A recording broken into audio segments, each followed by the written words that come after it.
guys, nandito na naman kami guys sa Industry Gibeat guys. Kasi guys, gagawin ko kung aking sasakyan. O, ayan. Grabe guys. Oh. Last video ko, nandito din kami. Kasi, yung nagpalit ako ng gulong, diba? So, ngayon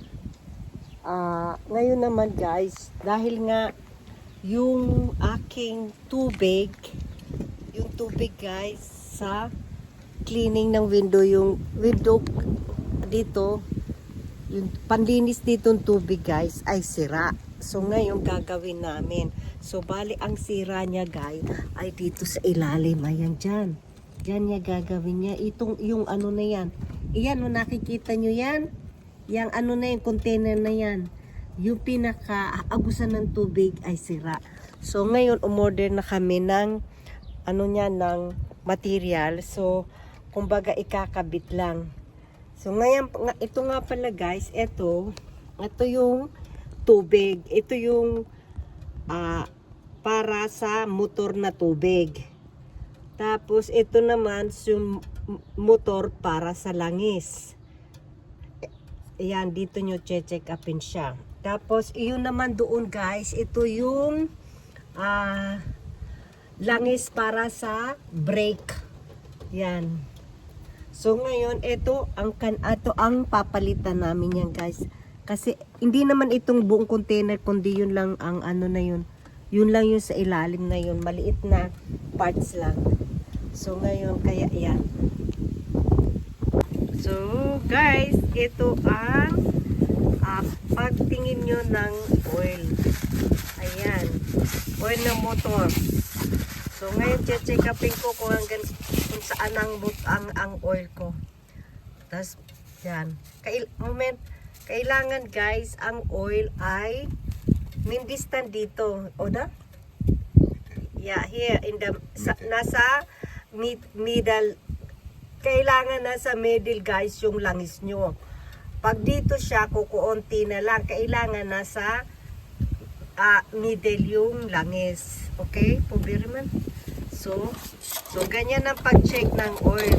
Kasi pag may sasakyan ka, kailangan alam mo talaga mag-maintenance ng sasakyan mo. So, ngayon i-check niya hanggang saan. So, ayan. Is Winnickel. So, ayan. Also, ja. Ayan. Hier ist noch, bis hierher ist noch okay, aber natürlich hier ist in the middle. In diesem Bereich muss sein. Ne? Ja. Wenn da unten ist es natürlich ganz wenig. Ja. Ja? Und da oben ist dann voll normal. Yeah. Ja. Nasabi niya dito ay kukunti. Kailangan nasa gitna siya guys. Yung langis. Kailangan lagyan nyo ng lagyan nyo ng langis pag kukunti na kasi pagka walang langis guys, masisira ang motor nyo. At saka, kailangan wag kayong magkakamali ng maglagay ng ibang langis. You have to put the correct oil for your car. Is this for the Opel? Yeah. Because if you put not correct oil for your car, the motor will destroy. And it will not work out anymore. It will not work out. So, ganyan siya. So, kung may naririnig kayong sasakyan na puput-put dyan, ibig sabihin niyan guys ay Hochzeit, wedding. So, dyan. Yan. Ganyan maglagay ng langis. So, vielleicht ist schon zu viel. So, sabi ko sa kanya, baka ang dami na. Sabi niya, gawin ko daw mag-isa. Ayaw nila ng pinakikialaman mo sila sa mga ganyan kasi alam nila yan. So, ayan guys. Wow. Ang weather ngayon is may araw pero lamig sa lilim. Yun, titignan na natin kung nadagdagan ang langis.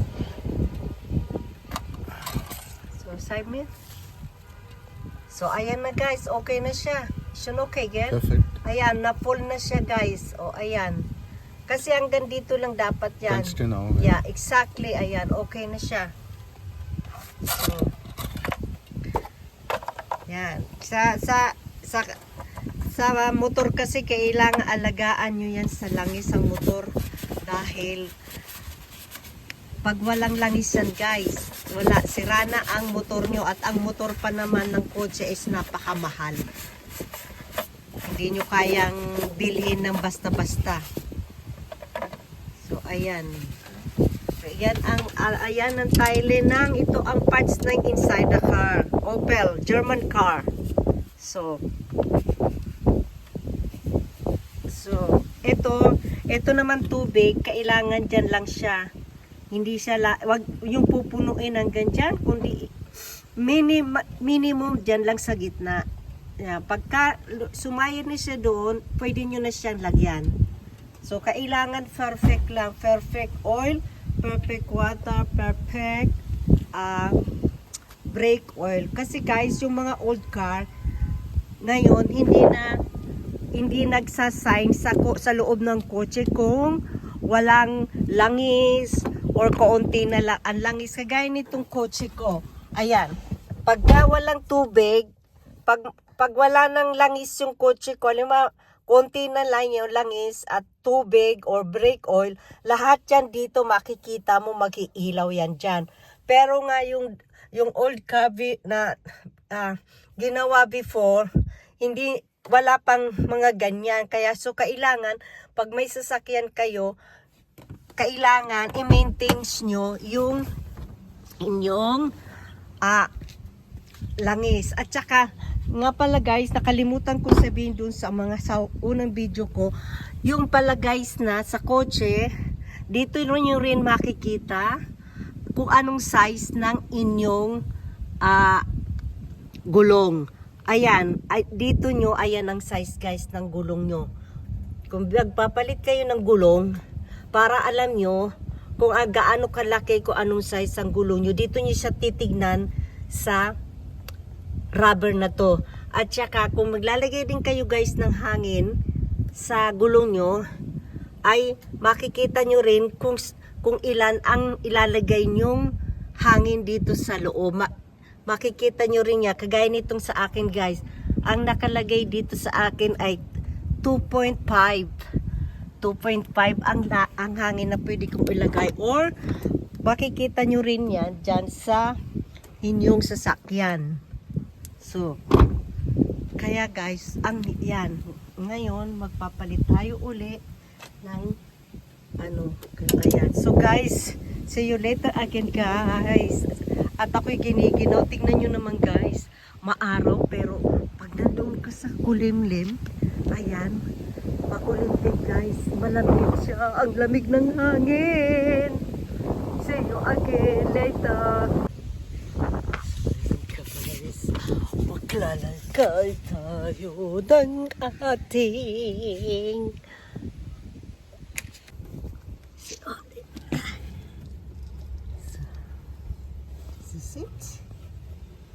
This is it. Ayan guys. Yan ang kanyang ginagawa. Magpapalit siya ng kanyang sa ilalim ng sasakyan. Gate.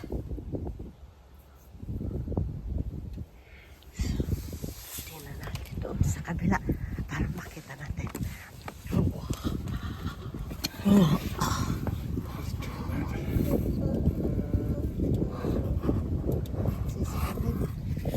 Sag man wenn braucht Hilfe, ja? Okay?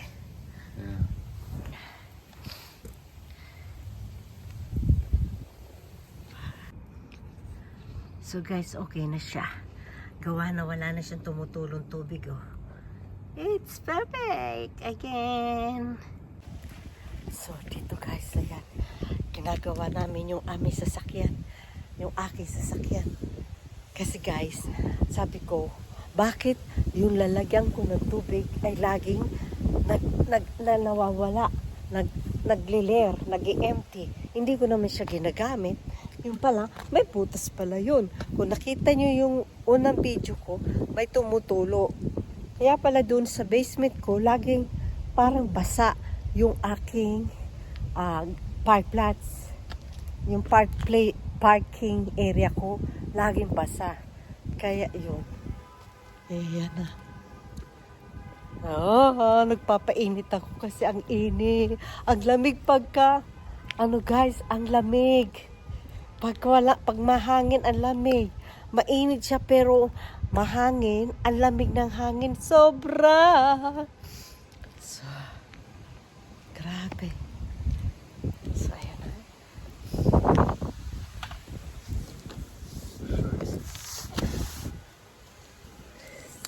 Ich tue das mal rein. So.